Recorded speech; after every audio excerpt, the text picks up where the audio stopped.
say you wanna watch a drama. You say you wanna watch a comedy. Well, you can watch it with your mama, or you can watch it with your daddy. You'll even sit and watch it with your middle schooler, so you can come and talk around a water cooler. We're watching all day and all night. Couch potatoes unite. Whoa, whoa, Couch potatoes unite. whoa, whoa. Couch potatoes unite. Hello and welcome to a brand new episode of the podcast entitled Couch Potatoes Unite! Which is based on a blog of the same name because it too wants to be redeemed. Of course, it's been 5 years for us, not just one, but who are we to judge? Oh yeah, we're here to judge! Uh-oh, possible foreshadowing. My name is Kylie and I love TV. If you feel the same, keep listening and or checking out our website, couchpotatoesunite.wordpress.com, as you're bound to find some common ground or something you like. For Couch Potatoes Unite, we're all about the wonders and the unique long-form storytelling of the small screen. CPU! Hopes you've been following releases of brand new episodes of the podcast on Wednesdays, as well as new blog entries on some Tuesdays. And as always, we have several more new episodes on the way. Because the panelists and I live lives behind our podcast, the episodes are published once per week. Subscribe to the website or the podcast via iTunes, Apple Podcasts, Stitcher Radio, via Google Play, Spotify, and now on iHeartRadio and CastBox to stay on top of brand new episodes. Episodes already published discuss a variety of shows around the water cooler, including, but not limited to, Supernatural, Orange is the New Black, Gotham, the Marvel shows on Netflix, and Stranger Things. Plus new episodes are in the works, including revisits for Game of Thrones, iZombie, The Crown, American Horror Story, Grace and Frankie, The Good Place, Altered Carbon, Doctor Who, Schitt's Creek, Westworld, Riverdale, Fuller House, Unbreakable Kimmy Schmidt, How to Get Away with Murder, Will and Grace. The DCTU series panel will catch up on the first 2 seasons of Black Lightning, and the Star Trek 50 Plus series will talk season 2 of The Next Generation. We'll be launching new panels covering the chilling adventures of Sabrina, Charmed, Outlander, the Breaking Bad universe, This Is Us, The Orville, Big Little Lies, and The Good Doctor. And because we look back at shows now past, we'll put out some musical stops for our crazy ex-girlfriend. We'll revisit one of the all-time and most watched classic sitcoms, MASH. We'll consider the moral implications and quick cancellation of Dollhouse. We'll travel through time and experience all sorts of identities with Quantum Leap. And we'll thank the Golden Girls for being friends. By the way, did you know that CPU also from time to time goes live? We've been live from bunkers and comedy shows and Comic-Cons and game stores. Plus, we're planning more live appearances and other cool stuff, including in these semi-quarantine times. So make sure you like or follow us at our Facebook page, our Twitter at CPU Podcast, our Instagram at Couch Potatoes Unite, or subscribe to the website, our YouTube channel, our Apple iTunes channel, our Stitcher Radio channel, or find us on Google Play, on Spotify, and now on iHeartRadio and on CastBox. In the meantime, if you don't hear your show in this podcast format, fellow panelists and I still write reviews, and we always seek new panelists. So if you have any interest in joining the discussion, say hello by finding us at any of those outlets I've mentioned. At the very least, stop by and leave us a thumbs up, comment, or review. We like feedback. Just don't show up at our houses unannounced. What is with this show and people doing that all the time? Today, we return to an interview feature on CPU that we introduced in previous years. Our humble little podcast from Grand Rapids, Michigan has been going for 5 years, and as always, we will be covering many more shows and introducing many more panels as time progresses. Yet as probability might allow, there are also going to be times when we stop ongoing coverage of a show, mainly because not only are no new panelists interested in it anymore, but even the panelists who have been talking about it on this humble little podcast have lost interest too, for whatever reason. Has the show declined in quality? Has the story gone off the deep end? Has something happened that is so offensive to our intrepid viewer they cannot bring themselves to keep watching? A combination of several or all of these? Or is there a creative or unanticipated reason why our panelists do not want to keep going?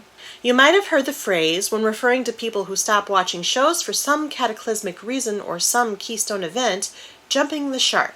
Jumping the shark refers to when a TV show or something that was once popular no longer warrants the attention it has previously received, particularly when attempts at publicity only serve to highlight its irrelevance.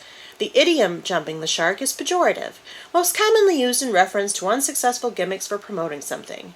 It is similar to past its peak, but more specifically suggests an unwillingness to acknowledge the failing. Originally, the phrase was used to describe an episode of a television comedy with a gimmick or unlikely occurrence desperately attempting to keep viewers' interest. Moments labeled as jumping the shark are considered indications that writers have exhausted their focus, that the show has strayed irretrievably from an older and better formula, or that the series as a whole is declining in quality. Popularized by radio personality John Hine in the 1990s and early 2000s, the phrase derives from a scene in a fifth-season episode of the sitcom Happy Days, in which the character Fonzie jumps over a shark while on water skis.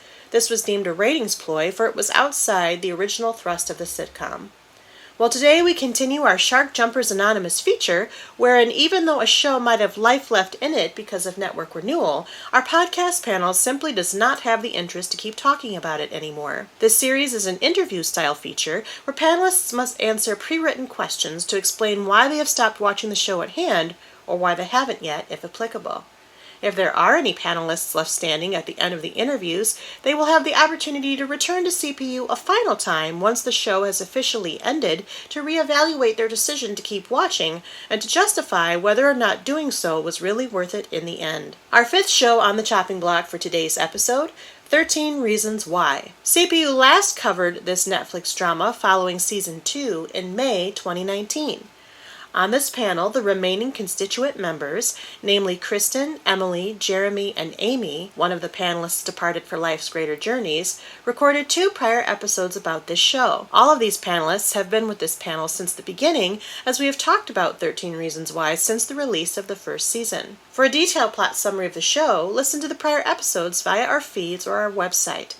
As your chief couch potato and main moderator assessed interest in Season 3, the penultimate season of this series, our panel got together one last time to record our 5th group of Shark Jumpers Anonymous interviews. Who's still watching? Who made like the Fonz and jumped the shark? Well, keep listening. Hi, my name is Kristen, and I jumped the shark watching 13 Reasons Why. Hi, my name is Emily, and I jumped the shark watching 13 Reasons Why. Hi, my name is Jeremy, and I jumped the shark watching 13 Reasons Why. My name is Amie, and I jumped the shark watching 13 Reasons Why. Hi, my name is Kylie, and I, believe it or not, have not jumped the shark watching 13 Reasons Why. Explain how you came to watch 13 Reasons Why. How'd you start? What kept you watching? Remind the listener. I came to watch 13 Reasons Why. I think somebody recommended it, probably Amie, because she's friends with somebody who was on the show. And it sucked me in really quickly. I watched the whole first season. I think I binged it. And it was very interesting. I loved the character development and the different mechanics they had in the show with the cassette tapes. What kept me watching was probably the mechanics. I really liked how they went from the cassette tapes to the Polaroids. It was just an interesting shtick they were doing on TV that really nobody else is doing until after that. And I liked the story they were telling at first. And then I started not to. I started watching it a few years back as just everybody was talking about it. I was actually working in Alabama at the time. And I thought, you know what, let me tune in. I knew some people in the cast. I thought, well, let me see what they're working on. I really liked the first season. So when it was on that first season, it really pulled me in.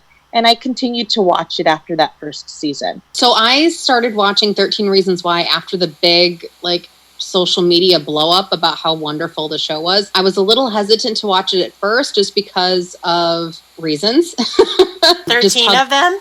Yeah, sure. The 13 reasons. I was a little hesitant. Yeah, so I was unsure, but I figured, after a while, all the talk, it needed to be because of something good. So I checked it out, and it took me a couple episodes to get into it, but then I couldn't stop watching. I blew through the first season. Second season came out, and I wanted to see how they finished Hannah's story, and the rest, I wanted to see what they were going to do, because being based in a book, they had one season of material, and I was really curious as to what they were going to do in the second season. So the second season surprisingly did keep me engaged, especially as they went through Hannah's funeral and found out more reasons behind the events that happened that we only saw from her side. But once they got to the end of season 2, where it kind of turned into an after-school special of stopping a potential school shooting, I was done. I'm like, okay, if they would have cut out that element of the storyline in season 2, it would have wrapped it up so nicely and so neatly with Hannah's funeral and the rest of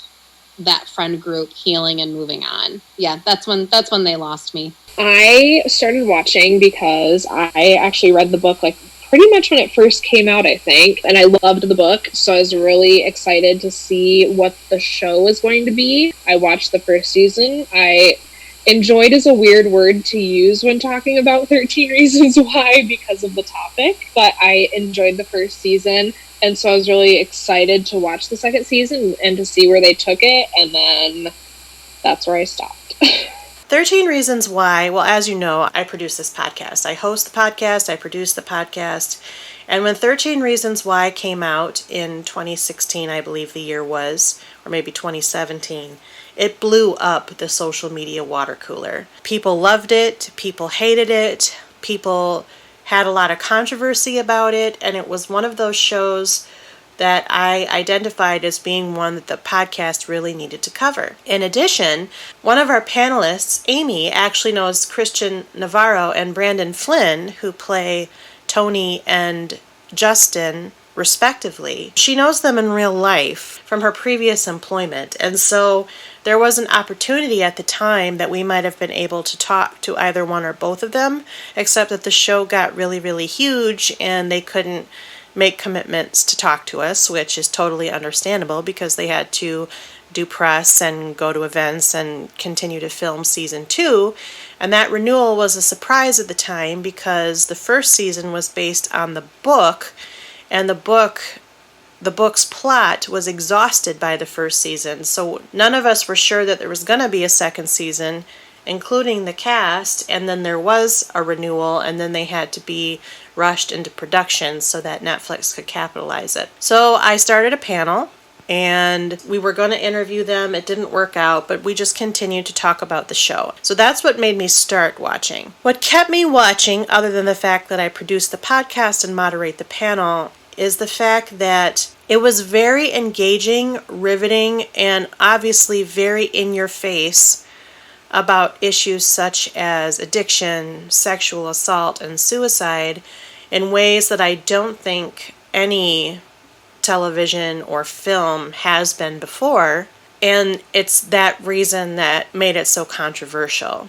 It's funny because I feel like there are movies that show these subjects, but for some reason people haven't been as mad about them, and I think it's because 13 Reasons Why is marketed to teenagers, to, I would say, the 15 to 30 crowd, of which only a couple of us on this panel fall into.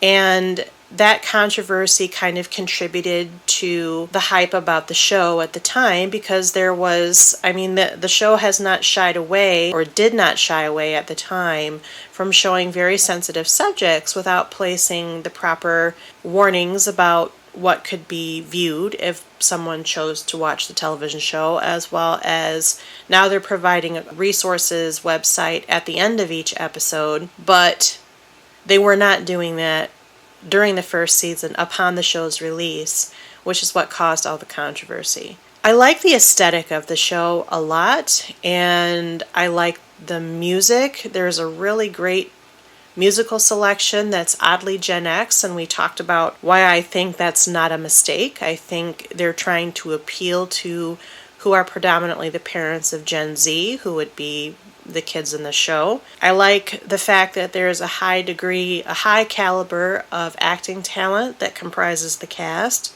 particularly among the adults, but also among the younger cast members, and particularly Dylan Minnette and Katherine Langford, who were the original 2 leads. But it was very riveting and very unexpected, and that's why I kept watching, aside from wanting to moderate the show. Talk about what you like or love about the show. I can't say that I really love it. I'm pretty sure that I rated it a 4 when we did our first season review, which is, it's intriguing, but there are flaws. I did not rate it a 5, and a 5 for me would be like a love it, and a 4 is like a really like it, but there are flaws. I've kind of already hinted at what I like about the show. I like the aesthetic. I like the mechanics of the cassette tapes in season 1, the Polaroids in season 2. It's an aesthetic they actually shy away from, and I'm going to talk about that in a second. I like the performances. I think they have a high caliber of cast, especially among the adult talent, but also among the young talent, particularly Dylan Minnette and Katherine Langford when they were the two leads. There's lots of elements about the show that I really like. I don't know that I like any of it enough to say that I love it, but there's definitely reasons why I stay engaged, and that includes the complexity of the topics that they've tackled. Now, they may have done so irresponsibly. There is still a wide-ranging debate about whether that's the case. And I can't say whether or not it is irresponsible because I'm not in the target audience. For me, I think it's kind of novel that they've chosen to talk about these issues. At least out of the first season, they've chosen to talk about these issues in a very direct way, in ways that have never been talked about before. I'm surprised that there are no films that tackle this subject, or maybe there are films and people just haven't been as upset about those as they were about this television show. It's a television show on Netflix, though, which isn't subjected to the same sort of mainstream network limits and boundaries and rules about what content they can show. But I think there's a lot to like about 13 Reasons Why. But it is very graphic. It is very direct. There's a lot that you're watching that is going to be uncomfortable, but that's because the show is trying to actually tackle a conversation. Now, I don't think it's a conversation that the show can be a mediator or facilitator for because of how they chose to present that information in the first season without appropriately setting warnings about it and or providing resources. They didn't do that until the controversy erupted. But I also don't think that them presenting the material at all is a flaw. Now, I think it gets to be flawed as the time, and more flawed as time wears on, as the seasons wear on. But I think there's a lot to like about the show. I don't love it. I never have loved it, but I think there's a lot to like about the show. And I think that's reflected in the interviews that my fellow panelists offer as well. So talk about what you liked about the show at first. I thought, first of all, I thought the acting was good, and I thought the storytelling was good. I also thought it gave an opportunity to talk about those topics, perhaps in a way that I hadn't seen before. So it just gave a platform to talk about suicide and mental health and a certain age demographic and bullying as well. So for me, I was engaged because I felt that was an important, I thought it was a good platform to have, and I thought it opened up a lot of discussion. I really enjoyed the performances. I thought that the cast was really great and really solid. Being a theater person, I was really excited to see Brian Darcy James. And in the show, I was going to say Kate, I'm blanking on her last name, but she was the mom, but she was not a theater person, but she's a Grey's Anatomy person. I know totally it too. blanking on her name. Okay, I can do this real quick. Kate Walsh. Kate Walsh. Okay. I really enjoyed seeing familiar faces in the show. I thought that they did it really well in terms of breaking up each of the chapters of the book into an episode of the show. It felt very similar to the way the book read, which I really enjoyed. Season 2 was interesting. I was really excited to see how they kind of changed everything because the book ended after the tapes ended. So seeing how season 2 played out, I think I liked their initial concept, but I know talking in that podcast, we talked about how forced and contrived it felt. So that's where it lost a lot of my interest. I really liked how you got to see inside the backstory of a lot of the characters' lives and their development. So all these characters that initially felt one-dimensional, they've really flushed them out so that you can actually see every different aspect of their part of the story and how they contributed to the overall theme of the show. What I liked about the show at first was its unique form of storytelling. I really enjoyed that it was separated up into the 13 tapes, and I thought that was a really interesting way of doing it. I found the characters to be really engaging. I thought the story was really great at how it unraveled. You know, I don't know if that was a product of the script or if it was a product of the book. I haven't read the book, and I don't know if I will at this point. But it was just really interesting right from the beginning. And even in the second season, I really appreciated where they went, not having original source material to pull from. I thought that I don't understand how they could have done it any better. I think that they did a really nice job with season 2 of wrapping it up, doing Hannah's funeral, seeing events from the other side. It felt like they were bringing it to a really nice close. Did you grow to love the show at any point? When and how long did that love last? I think I really loved it all of season 1. I really liked how Netflix was not afraid to hold back, and they were very bold in making their choices that they did at the end of season 1. And I think that was really powerful and really impactful, given the nature of the story and given some of the really intense and upsetting topics in the story. I think they did I was really impressed with how they handled it. I know some people were not. It was definitely a bit of people were kind of hit or miss on that. But I think I really loved how they handled the story. I really did grow to love the show during season 1, especially. I actually told a lot of people about the show, tried to get everybody on the 13 Reasons Why bandwagon. I will say the honeymoon phase did not last very long. It lasted through season 1 and parts of season 2, and it quickly turned into a toxic relationship. That's a metaphor for you. I grew to love it the first season. I still enjoyed it the second season, but I can't say I was really recommending it to people because I knew that the topics aren't easy to digest. But I did defend it. I remember during season 1, there was a lot of mixed reviews. For instance, on social media, that's usually where those debates kind of happen. And I remember defending the storytelling and defending the choice to tell this story and to take it from a book and make it a series and have it from a certain viewpoint. So I think it was just season 1. I really, really enjoyed it. And I continue to enjoy it a bit in season 2 as well.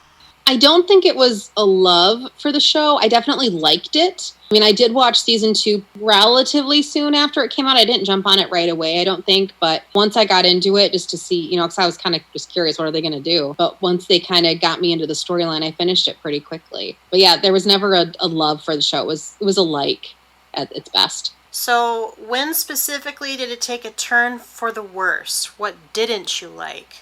What I didn't like is that it turned into a money grab, essentially, for Netflix, or a series grab, or they just wanted to keep it going after the original source material stopped. I was already apprehensive about them having a season 2. Then, even though it was really well done, and they decided to continue it even further by turning it into, they had the storyline with the potential school shooting that Clay and the friend gang stopped at the school dance at the very end. And they had him, they grabbed the gun, they had him run away so the cops wouldn't come get him. That's when they lost me. It's like they could have wrapped it up so beautifully with Clay breaking down and grieving at the dance after hearing the Lord Huron song and them comforting each other. That would have been a really pretty way to end it. And the fact that they then chose to go off in a totally different direction when this was always Hannah's story, or Hannah and Clay's story, I was done. It just served its purpose, and they were stretching it out too long. I think it took the turn for the worse during season 2. Towards the end of it, specifically, it felt like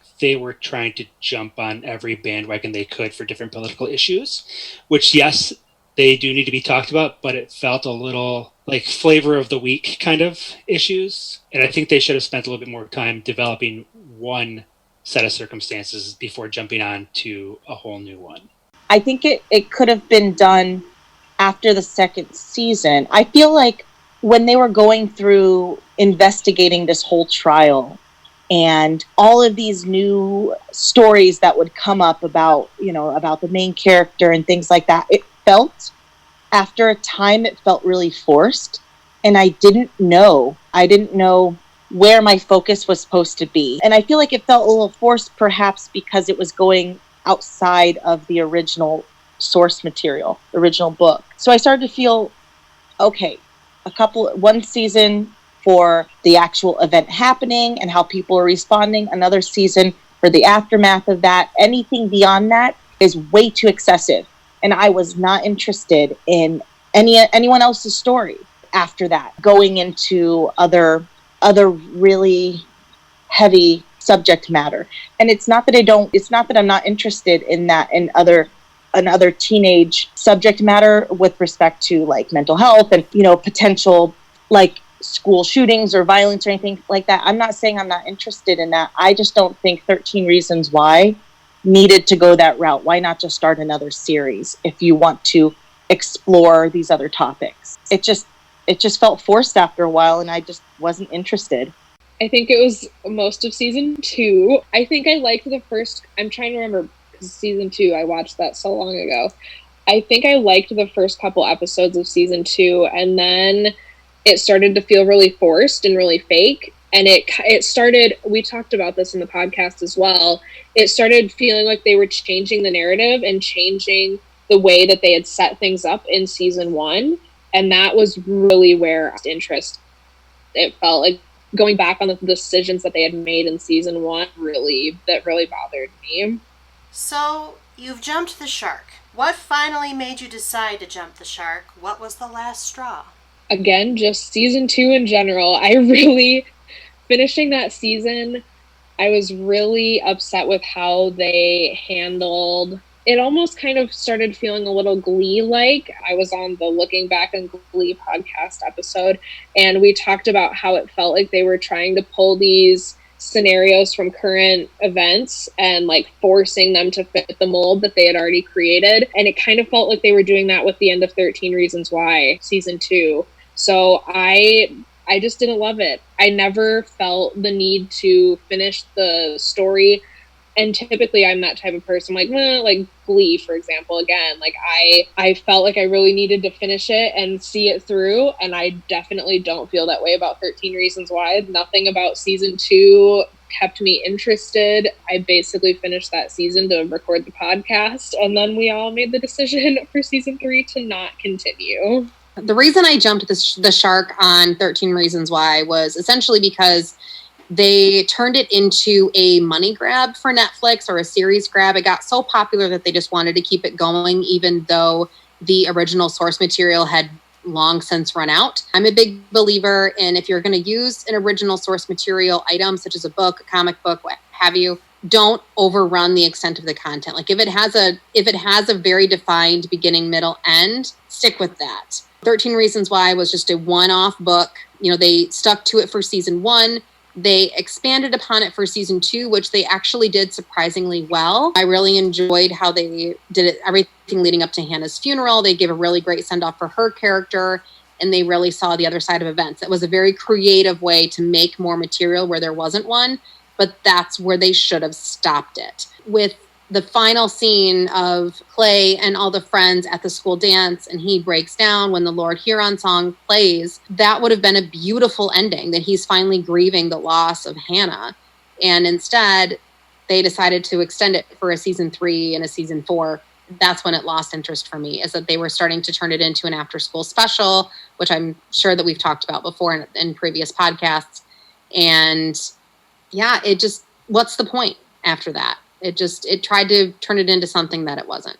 To be honest, I think I jumped the shark after our last podcast, after not because of the podcast, not by any means, but in having those discussions and seeing how other people were responding, very similar to the way that I was responding. It kind of, there was no one could validate for me, and I couldn't validate for myself continuing to watch the show. So it was for me, I jumped the shark by the end of that second podcast, because I was hoping it would change my mind and I would want to watch more of the story, but it didn't. And that's not a fault of the podcast. There was a lot of like-minded people who felt the same way I did. And it was just, that was a source of validation for me, that I thought, okay, I'm not silly for having these thoughts and these responses to this season. Oh boy. I don't know if there was one particular last straw. If I had to be completely honest, it probably would have been the fact that everyone else jumped the shark first. Once there was no one holding my feet to the fire and making me watch it, I realized that I wasn't really enjoying it and didn't really care where it ended up at the end of the day. If this panel could continue, would you continue with it? Why or why not? Well, obviously I would, because I'm the moderator and I produce this podcast. But even if I weren't wearing those hats, I would continue with it. I think the show evolves and morphs and fluctuates and undulates a little bit. I don't know if that's better or worse, and it's one of those things that I wish I could talk about with somebody, but they've all ran away, and now I can't. I was trying to talk to panelist Amie, because obviously everybody's friends offline, about the third season, and I actually think the third season is better than the second season. We talked about the second season. The second season is very problematic. The third season is problematic. There was a storytelling progression that made me think, this might actually be even worse. It turned out to be better. I just think they didn't present the story in a way that if anybody tried to watch it, they would realize what was happening until the very end. You really have to kind of live through it until the very end. But I wish this panel could continue because I think there's still a lot to talk about with the show. Plus, I've grown attached to the characters, some of the characters. I still don't like quite a few of the characters, but I really like Clay and I really like Justin, and I like that bond that they've developed. In the third season particularly, they're more like brothers than they've ever been, and they support each other in very important ways. I like Jessica, and I also like Tony, and I think they had good stories in the third season. I don't love everybody else, but even still, there's enough there that I feel like we could have kept talking about it, but nobody wanted to continue watching it. To answer the question, yes, I would continue with the panel philosophically, taking off my hats, because I think 13 Reasons Why still is a pretty good drama, pretty good story, and that there's still a lot to talk about. Why do you think people want to jump the shark other than their busy lives? Well, I think they make their stories perfectly clear in their answers. For them, season 2 was just such a turnoff, and the story of Hannah had ended, and Katherine Langford was not returning to the show because of that. So for them, there was no further reason to watch. Not to mention the fact that season 2 was quite revisionist in the way they had presented the story of Hannah in season 1. Now, obviously, the point of that revisionism is to present the idea that idolizing or idealizing a person, even a victim, has its drawbacks because there's always more to the story. However, what we talked about in our season 2 episode was the fact that 13 Reasons Why had tackled things, again, like sexual assault and suicide, and that even though real life is messy, and maybe that's what they were going for, it felt disingenuous, especially because season 2 was not based on any source material, while the first season was based on the actual book, which covered the first season covered the whole book story. So the show was basically running with its own idea and then creating a lot of unnecessary murkiness around Hannah in a way that was really off-putting to the rest of our panelists. And I think probably for many of the show's viewers, I think it's telling that Netflix decided to end the show after the 4th season so quickly. Probably, I would guess that the viewing numbers have fallen off quite dramatically. And I'm here to tell you that, even though this is only our 5th Shark Jumpers Anonymous episode, usually by the time we're ready to jump the shark, we're down to 2 panelists and myself, which is our minimum number, that's 3.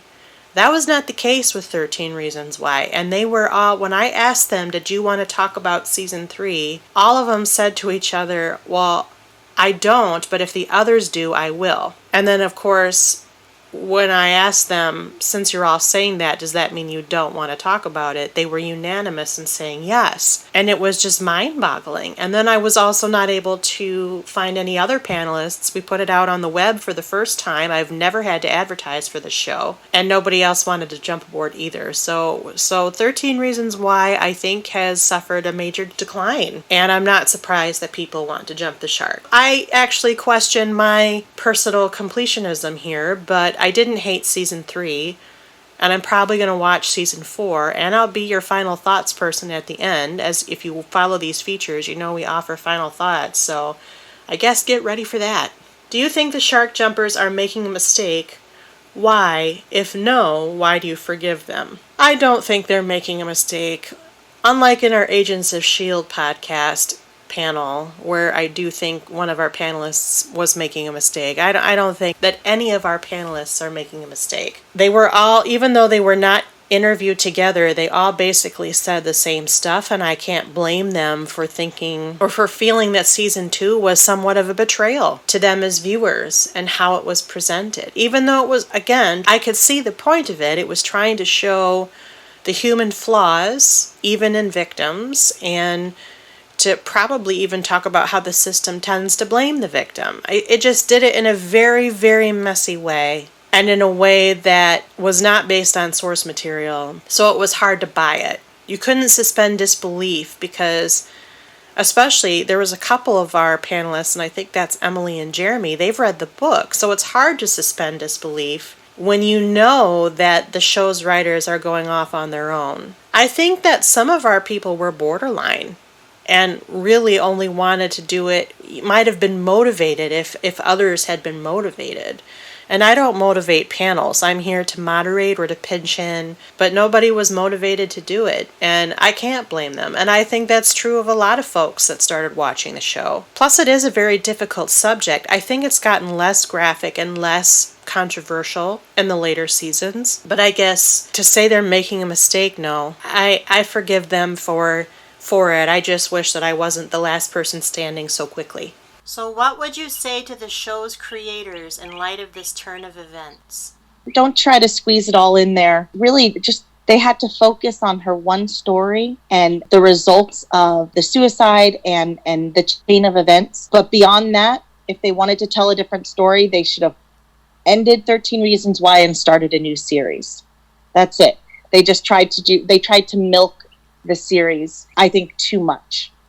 So you believe 13 Reasons Why is Hannah's story only? Hannah's story only, in my opinion. Why? I think I just want to ask them why they decided to do what they did. Yeah, I really don't know what else to say to them. It just, why? You took something really pretty and really beautiful and ruined it.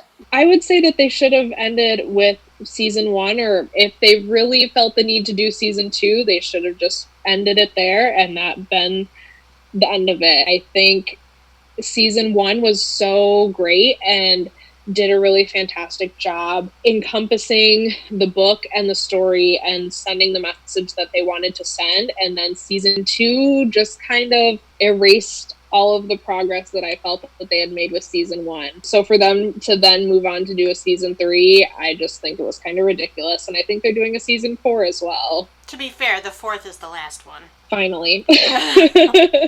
Don't try to keep going with a show just because it's doing well. End it when it's supposed to end. And if you have to deviate from the source material, because there was none for season 2 and on, try to keep a coherent narrative instead of branching off into all these different directions.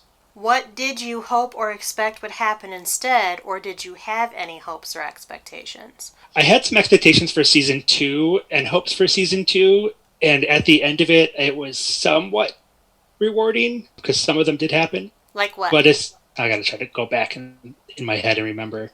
So, because season 2 was the one ended with the school, outside the school with the guns during prom, right? Yep. That I kind of saw coming from the very beginning, the school shooting aspect of it. And my memory's so hazy with it, 'cause it's been over a year now. And the mechanics with the Polaroids in that season was really cool, and I got behind that. I kind of expected a different kind of mechanic. I think a lot of people did. But it fell flat in some way, and I can't remember exactly what was the tipping point. It's too long ago. So what did you hope or expect would happen instead? I had hoped they'd stick with season 2, the way the narrative was going, instead of trying to jump to the different political views of it, I guess. Like I said, they keep jumping topics, it seemed like. That the series would have ended when it should have. I don't know, I just feel like they kept it going, but for no good reason. And yeah, it just should have ended sooner. I think season 2, I think that if they had not followed the same format that they did in season 1 with the pictures, I think that if they had just kind of left it as an open-ended story, sort of, if that makes sense, I think that would have turned out a little bit better, and I think I maybe would have felt a little stronger about that. I think they also did a lot of rewriting of some of the storylines that they had created in season 1, particularly in regards to Hannah. I was really not happy with how they handled her character in season 2 and kind of made her seem like she was not the person that they made her out to be in season 1, which was kind of the point of season 2, but I think they kind of created a villain in her that was unnecessary. And looking back on season 1, I think that's where a lot of where they dropped the ball and where they missed the mark. So I wish that they had followed what they did in season 1 more, rather than recreating and forcing a story out of nothing. I'm going to say something I already said before because I think it applies to this answer. I would have hoped that they would have just kept it Hannah's story and been done with it after the second season and just wrapped her story up without complicating with these other stories that I didn't feel connected to Hannah at all. Are you going to keep watching, even if at some point, would you watch anything else by this creator, or did this show ruin your ability to appreciate other TV under the same creative umbrella? I am going to keep watching because I'm a completionist, and I've watched season 3, and there's only one more season, and it's only 10 episodes. It's not even 13 episodes. It's not even 13 Reasons Why anymore. It's 10 Reasons Why. But I am going to watch it, and I am going to be your final thoughts person, and I will share my final thoughts when I get there. Would I watch anything else by this creator? This was an adaptation of a book. It's his first television credit, I believe. I've researched.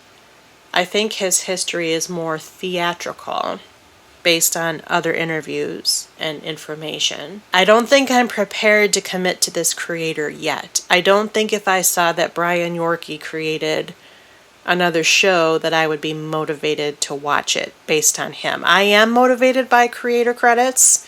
I know we have this discussion often. That's why I asked the question. But I don't think that he has sold me on his creative ideas. I think if he came up with something original, or if he had to adapt something that was more complex and that would have lasted longer than this show, maybe I'd reconsider, but I don't think it would be a motivating factor for me to continue watching television under this creative umbrella. Would you watch anything else? This is the creator question, but I've countered you now. Yeah. Would you watch anything else by this creator, or did this show ruin your ability to appreciate other TV under the same creative team or umbrella? Do we know if they've created anything else? I don't know. I did not research. I don't research for this interview because Let's pull it up. I just want to see. Let's see. Who created it? Isn't it Brian Yorkie? Yeah, Brian Yorkie. I've never heard of him. Let me see what Brian has done. All right, Google is trying to load it. Okay. He's a playwright. Like, he's gotten, like, Tony Awards and nominations and wow. Okay. Interesting. Apparently 13 Reasons Why is his only thing right now, but he is looking at adapting books in the future. There's one called Game Changer. It's currently being described as a present-day teen quantum leap. So, I don't know. Even though I have countered myself on the creator question when I normally don't. I don't normally follow creators except for a very, very, very, very limited number, like one or maybe two. Brian Yorkie isn't somebody that I would follow just because of how off the rails 13 Reasons Why went. It would have to be a really compelling show, but yeah, I don't think so. So it ruined your ability to appreciate other TV? By him? Yeah. Yeah, I'd be very, very cautious. If I'm remembering correctly, Brian Yorkie has also done theater stuff. I think he was Next to Normal, if I'm not mistaken. You probably know better than me. Because I'm pretty sure he was. In which case, I have his other work, and I haven't been mad about it. And I think going forward, I would be, yep, he did Next to Normal. Yeah, I would be much more inclined to watch his theater stuff rather than his TV show stuff. Not that this was necessarily poorly produced, or I think it was more the writers. And I don't know, was he the writer on the show, or was he just like a producer or director? I don't remember. I haven't researched prior to this interview. I probably would do so for the page. But from my vague recollection, I don't think he writes the day-to-day episodes. I think he was just in charge of the adaptation from the book. the creative idea of it. I think you're right. And I think a lot of the issues that I had with the show was the writing. And so I think I would be more inclined to see some of his other stuff. I wouldn't just totally write him off because of this experience. Well, I would definitely pick up anything by the author of the book. I don't think I would jump on anything the creator of the shows did, just because of the way they took it. I might give it a shot, but it's not one of those things that would make me, so-and-so made this show, I better watch it. I'm more of a, if it looks like it's going to capture my interest, I'll watch it kind of guy. Oh, yeah, absolutely. I mean, it started out really well. I was still engaged. I still thought it was well done. I just didn't like where it went. So, yes, I would. Will you watch cast members in other projects? Yes. Yes, I will. I would support the cast. They did a great job, and I thought they were great actors. All of them, or just the ones you know? No, all of them. I said the whole cast I thought was really good. Yeah, I think there was a lot of cast members that did a really good job in the show, and I've already seen a couple of them somewhere else, I believe. But again, I'm definitely not a follower of different actors. It's not something that's going to drag me to another show. Definitely. One of the reasons why I was really excited for like Knives Out was because of Katherine Langford. I love her. I think she's fantastic. I watch Grey's Anatomy, and I love Kate Walsh. Brian Darcy James, I will see him in any theatrical production or movie production or film production that I can. So yes, I would definitely follow the cast to other projects. Maybe. I don't know. I mean, I won't follow anybody specifically. Even the girl who played Hannah, she kind of was having a moment after the show came out. I did see Knives Out, the movie that she was in, that had like this amazing all-star cast. It was a wonderful movie, one of my favorites from 2019, but I didn't go see it for her. It was just like, oh, she's in this. Okay. Yeah. I don't know. Probably not. Probably wouldn't follow anybody specifically, but I wouldn't hate it if I saw them in something else. I mean, I would not watch them, but I don't think any one of them are motivations for me to continue watching. I've seen Knives Out, which Katherine Langford is in, and I didn't even recognize it was her until like an hour into the film, and then it dawned on me why she was so familiar. I think I'm a little too disconnected from most of this cast because of my age. Kate Walsh, I watched in Grey's Anatomy and Private Practice. She's not even on the show full time anymore, and I would probably watch her. And Brenda Strong, who plays Bryce's mother, she was the desperate housewife that was no longer alive and has been on other shows that I enjoy, including Supergirl, but I don't think I would follow her specifically. And as far as the younger actors here, I don't think there's one of them that makes me think, gosh, I really want to watch them in other things. Not to say that they're not great actors or don't give good performances, I don't have a connection to them in the way that I've had connections to other actors in other roles and other projects. So for me, the answer is yes, if they're there, I'll think it's a bonus, but I wouldn't watch something just because they're in the project. Do you watch similar shows to 13 Reasons Why, and such as, what would you recommend instead? If not, if you don't watch similar shows, would you stick with this genre? I'm trying to think. I definitely have watched I'm trying to think of other like teen show. Oh, I watch Riverdale. I'm like, what other teen dramas do I watch? Riverdale. So yes, I would stick with the genre. I would recommend Riverdale over Why for sure if you want to see some teen drama with some heavier topics, and definitely not quite as heavy as 13 Reasons Why gets, but I definitely would recommend something along those lines, or I'm trying to think what else I watch. I don't even know. So yeah, that's what I would recommend over 13 Reasons Why. Is Riverdale? Yes. Okay. Riverdale. I don't know that I've watched a show similar to this. A show that I did watch that kind of reminded me of this, only because it had that raw feeling of how it is to go through high school and stuff, is I'm Not Okay With This. It was a recommendation from a fellow podcaster that's on this panel actually, and it was not exactly the same genre, but it gave me that same sense of living through teenage experience and kind of the not tiptoeing around certain subject matter. So yes, I would I would watch the genre again. I had no problem with the genre. Would you recommend I'm Not Okay With This instead of 13 Reasons Why? No, I don't think it's that type of comparative. I think I can find a relation to it, but there's like a bit of a supernatural component to I'm Not Okay With This that doesn't really make the connection to 13 Reasons Why. But I do believe that they're both based off of literature. So if you're interested in that kind of thing, books or stories or graphic novels being translated into television, then yes, I would. What are similar shows? You're not the first person to ask that question.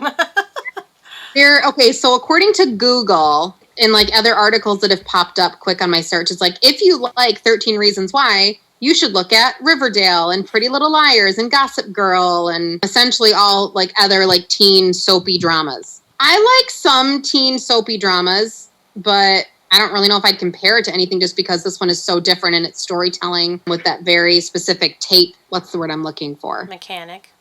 Thank you. Yes, the tape mechanic. It's very, very creative and specific to this show. I mean, I never got into Riverdale. I've never watched Pretty Little Liars. I lost interest in Gossip Girl super quickly when that was on TV. I don't know. I'm not a big teen soapy drama fan in general. It needs to have more than that. So I don't really know if I can compare this to anything. So is there anything that you would recommend instead? I'd recommend pretty much everything else instead. I mean, if you want a really good mystery, I mean, I'm going to recommend Nancy Drew on the CW that just finished its first season. That one is phenomenal. Another good, like, mystery kind of show that I'm really enjoying right now is also on the CW, and it's called In the Dark. That one's currently airing season 2 right now, and that one is really, really great. There's lots of different twists and turns. Yeah, that's another one that I've surprisingly really enjoyed. So those would be 2 mystery-ish shows with a little extra something in there for people who like the soapy teen dramas. I don't think I watch any shows that are similar to 13 Reasons. Not that I recall anyway. Like, what kind of shows? I don't even know. What would... Teen dramas, issue dramas. That's really the genre. I can't recall any show that's similar to this that I watch. Will you stick with this genre? If I find something that catches my interest that tackles the same kind of topics, yeah, I'll watch it. But I haven't seen anything coming out that even remotely resembles this, honestly. So if you were going to tell someone about 13 Reasons Why, what I'd like you to do is give what you would consider to be the top 3 pros of the show, its 3 best qualities, and the bottom 3 cons of the show, its worst qualities. For pros, I think it does a good job of doing storytelling in a unique way. There's great character development, and you grow to care about the characters, at least for the first 2 seasons. The cons are, it can feel like it leaves you hanging for certain things, and the way the subject matter of the story can make you strongly disagree with the way they take the decision-making process in the show. I actually heard 2 of each.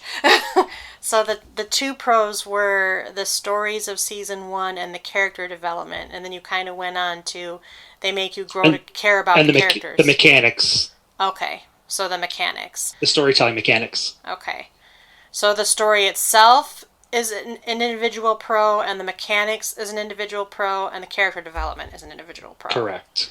And then the cons are the way they leave you hanging and the fact that they, to summarize what you said, they kind of force these other stories in and sideline or deviate the narrative. Correct. Is there a third con? The fact that they made a 3rd season at all. Okay. So it's too long. Well, we can go with that. I would say something else, but we can say too long. What would you say within censor limits? That they should have let it die when it should have. Okay. I would say pros, the cast is really great. I think season 1 is definitely a pro. And I think just some of the general production qualities of the show. Like, it's definitely not a poorly produced show. It's a well-made show. Cons are the writing.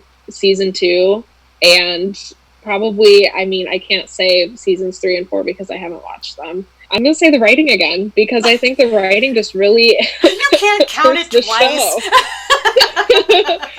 I don't know that I have another con, because I enjoy the cast.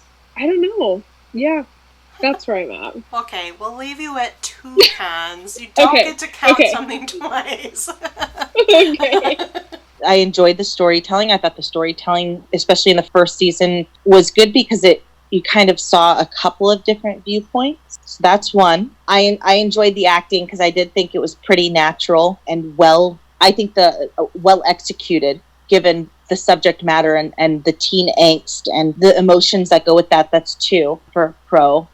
And 3, I do actually think it's entertaining. Aside from the fact that I stopped watching it, it doesn't mean that it still wasn't entertaining. It just means I was not entertained. But I do think that it was entertaining enough. The cons, I think extending it beyond a second season was forcing it a lot.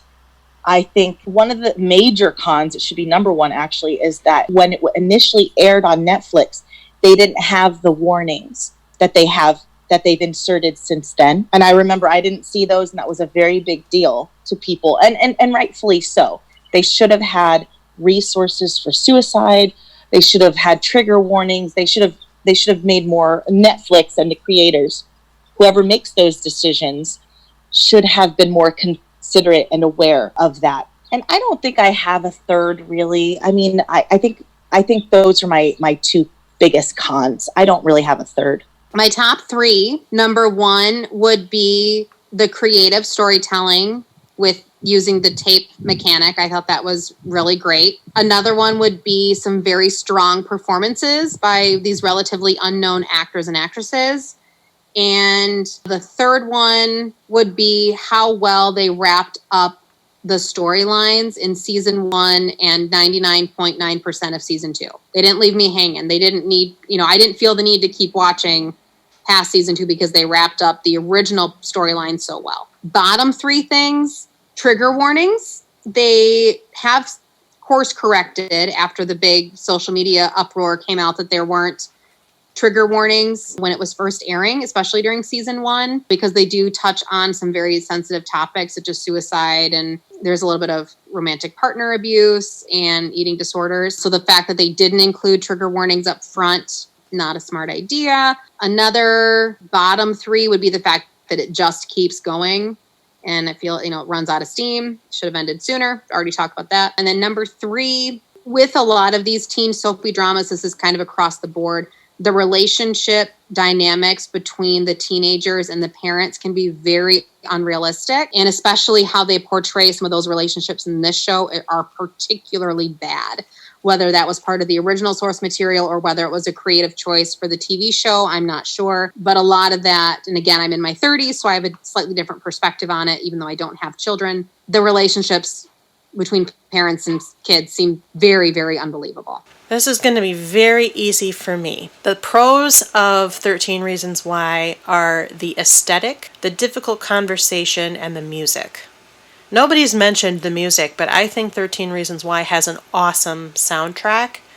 And there's quite a few people on Spotify and similar who've assembled playlists, and they're great playlists, and I highly encourage anybody to make their own or to borrow somebody else's and listen to them. There's a lot of great music from the 80s and 90s. It's the alternative side of the equation, and that's kind of the stuff that I love the most. And so music is definitely tops of the pops for me.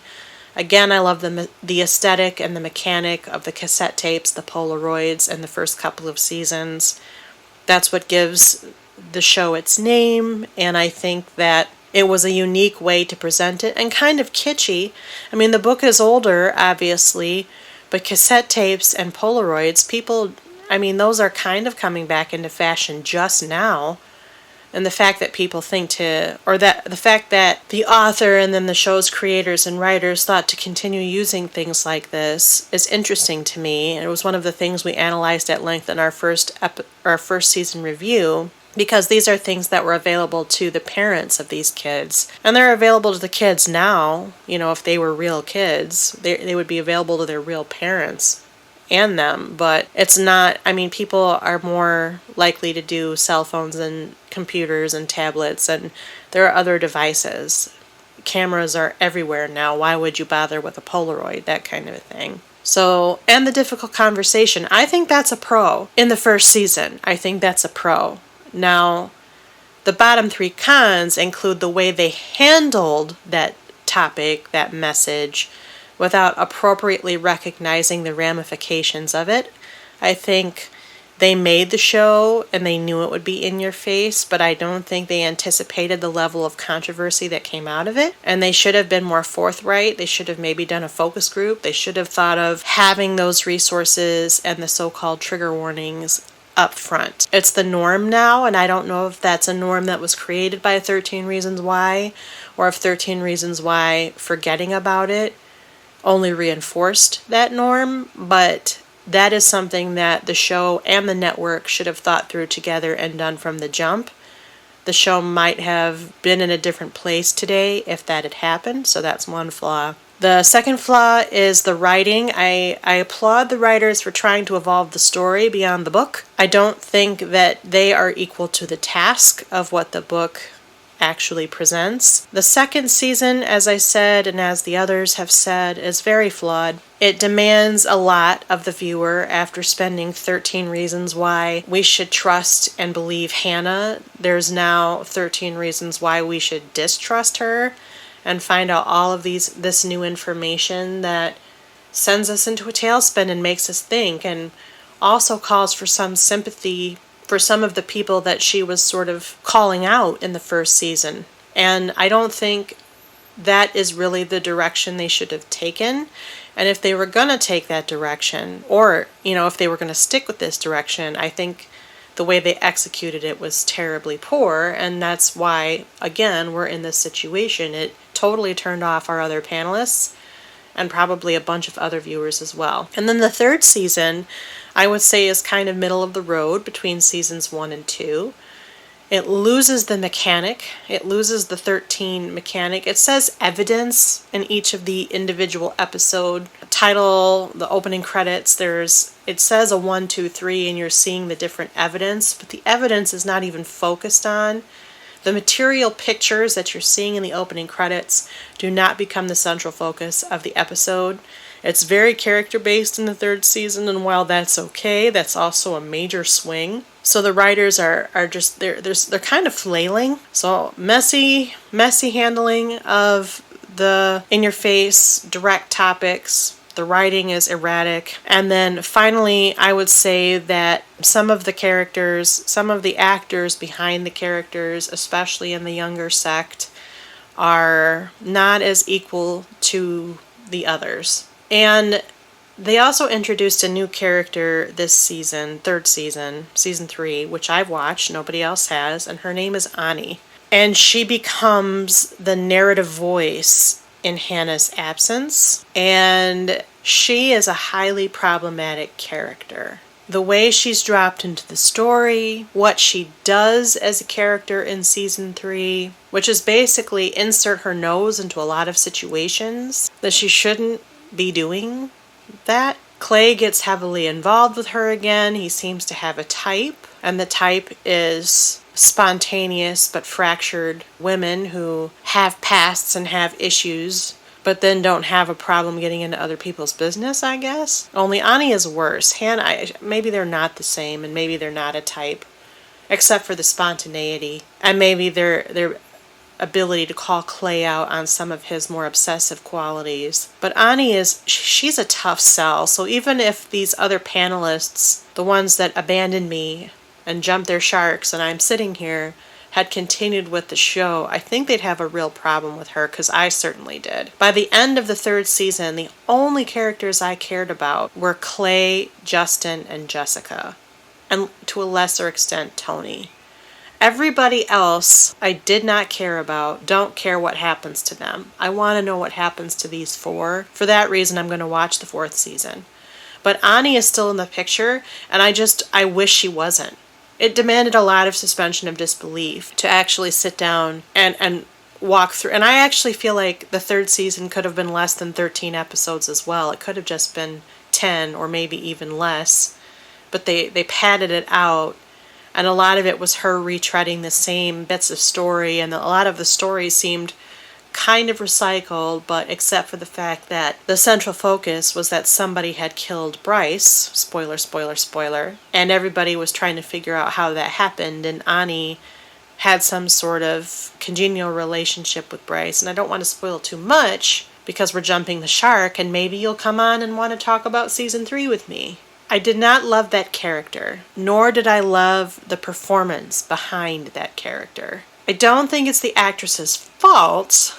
She's relatively new, and I think she did a fine enough job. But in order for new viewers to suspend disbelief and to come along the ride with Amie, when she's so brand new and becomes the literal narrator on the 3rd season, I think that's asking a lot. So if viewers hadn't have been alienated away from the show after the 2nd season, I'm willing to bet that a lot of people ran away after the 3rd season as well. And that's a major flaw. So when it comes to good things, it's the music, it's the aesthetic and the mechanic, and it's some of the performances. On the flip side, and it's not the performances, it's the direct subject matter. On the flip side, it's the messy handling and not implementing something to anticipate the response of that direct subject matter. It's the erratic writing, and it's some of the lesser performances, and in the case of the 3rd season, the insertion of this new character and this new actress who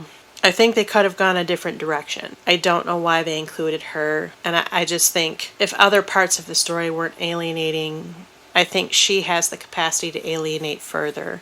But I didn't hate her either. It just demanded a lot at the time when it's her voice that literally starts the season to want to keep going. This is a babbly answer, but that's what I got. At the last, would you recommend this show even if you jump the shark, and why? Or would you recommend it in part? Which parts and why? Or would you not recommend it and why not? I would be very careful about who I may recommend it to.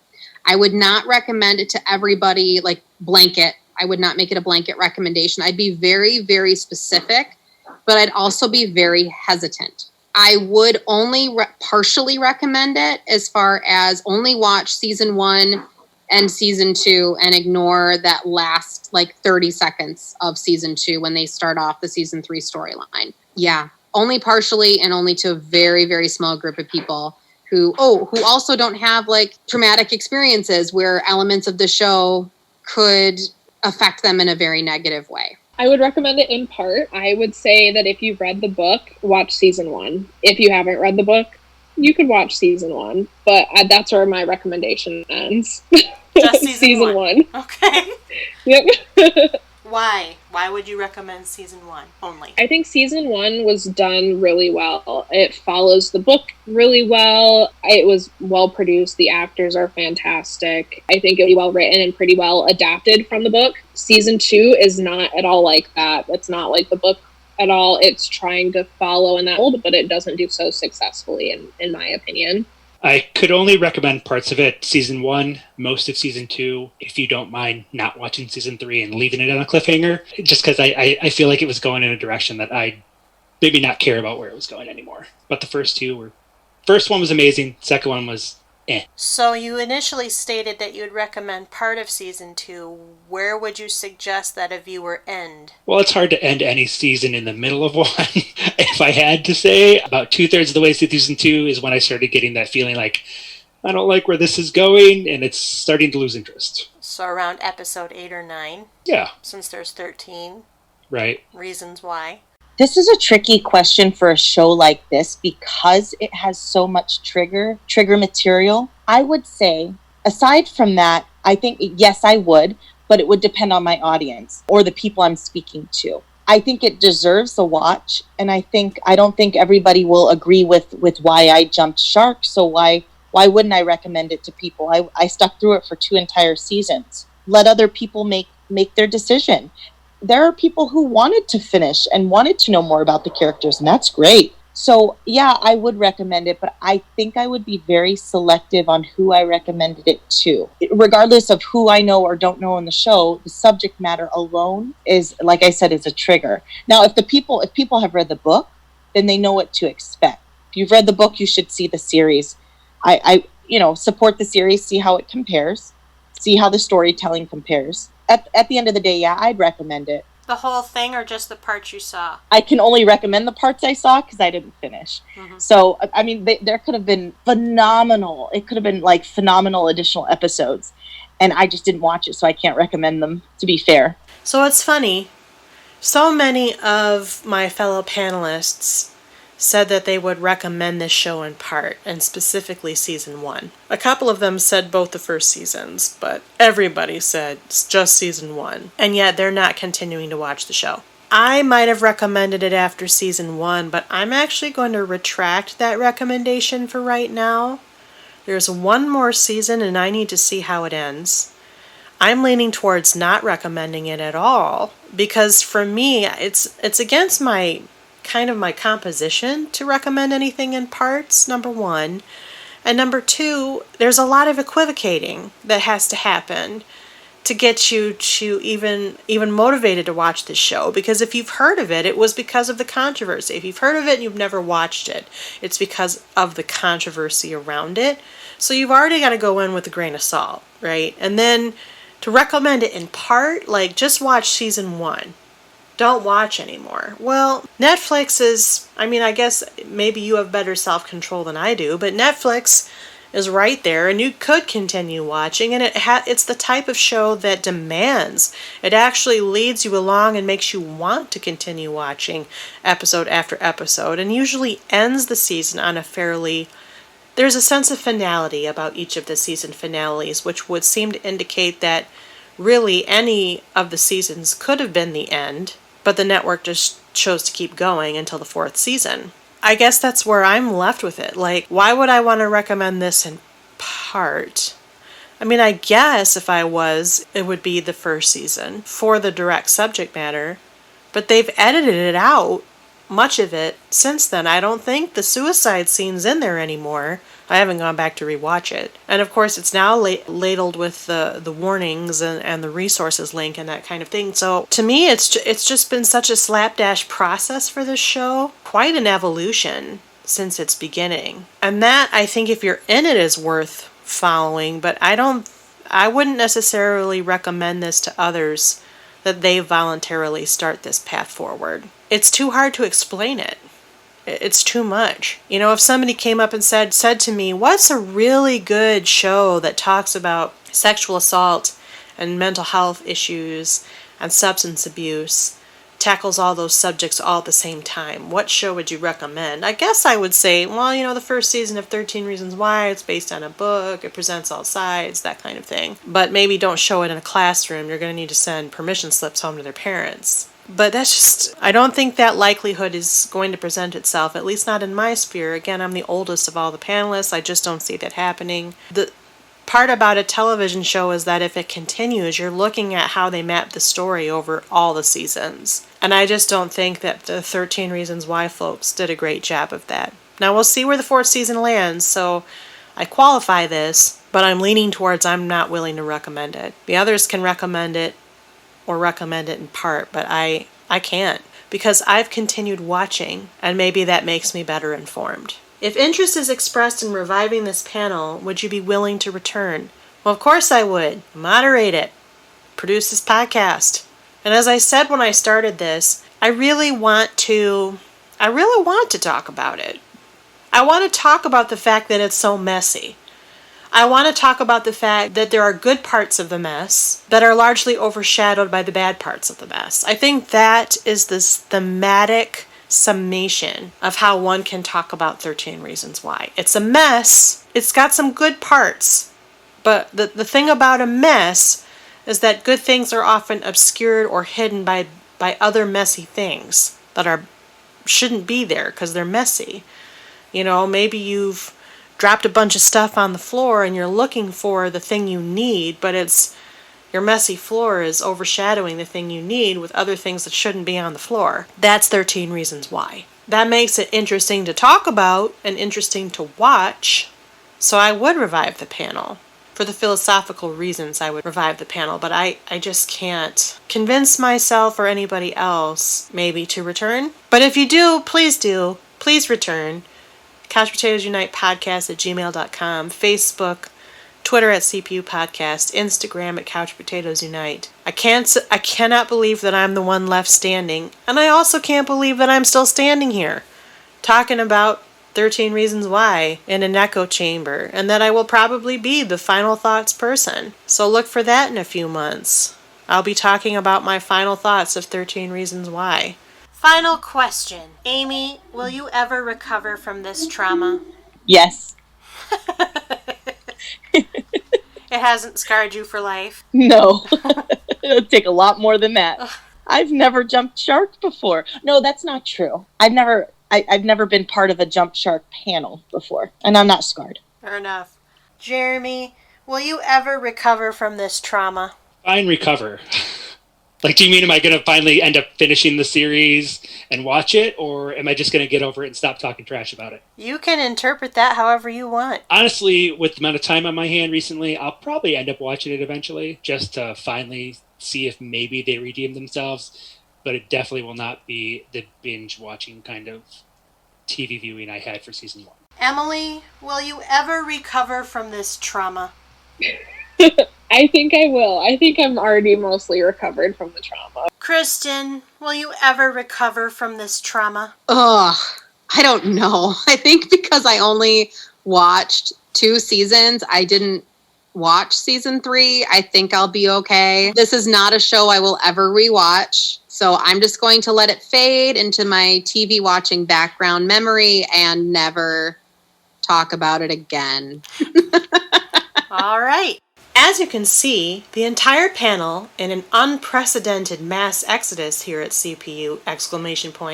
Jumped the shark on this show and has concluded that they're no longer interested in watching. Because we carry a 3-person minimum for each panel, in order for CPU to cover the show, at least 2 interested panelists would need to volunteer. Do you want to sort through cassette tapes and Polaroids with me, the remaining holdout for panel coverage? Send CPU a message. How? Well, listen to the credits. Couch Potatoes Unite!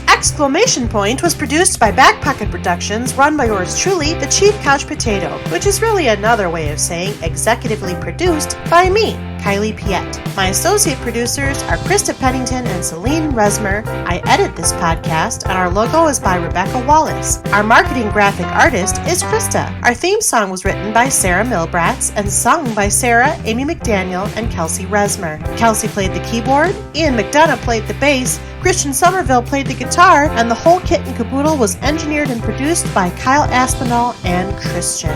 We hail from Grand Rapids, Michigan. Please, if you like what you hear, take the time to rate us on iTunes, Stitcher Radio, or Google Play, or wherever you find your podcasts. Give us stars, give us comments, give us reviews. Let us know how we're doing. Send us a message. We might just read it on the podcast. Tell us what you like, what you don't like, what we should keep, what we should toss. You know how it goes. And if you have suggestions on shows we might consider, contact us at our website, couchpotatoesunite.wordpress.com, where we have a guest book, by email at couchpotatoesunitepodcast@gmail.com, or via our social media, Facebook, Twitter at CPU Podcast, and Instagram at Couch Potatoes Unite. Though, of course, we add new and old shows to chat about around the water cooler all the time. We always have several more new episodes coming down the pike. Just listen to our intros. And if you miss old episodes or want to know in general what we cover, just find us. We are everywhere and searchable wherever you look for things on the internet. You can search for us, or you can subscribe at our website, our channels, our social media accounts. Stay up on our new events and episodes. Until the next time, all available seasons of 13 Reasons Why are available to stream at Netflix, as that is the network who makes it. In the meantime, our 13 Reasons Why panel, with this Shark Jumpers Anonymous feature, has ended. CPU will not return to cover this show around the water cooler unless you, listener, are interested in becoming a panelist yourself. If you are, and you have a couple of friends who want to join you, contact us via social media or our email. For now, and in the meantime, and until next time, until next episode, new episodes are published every Wednesday. Keep listening, keep watching, stay tuned! Bye-bye.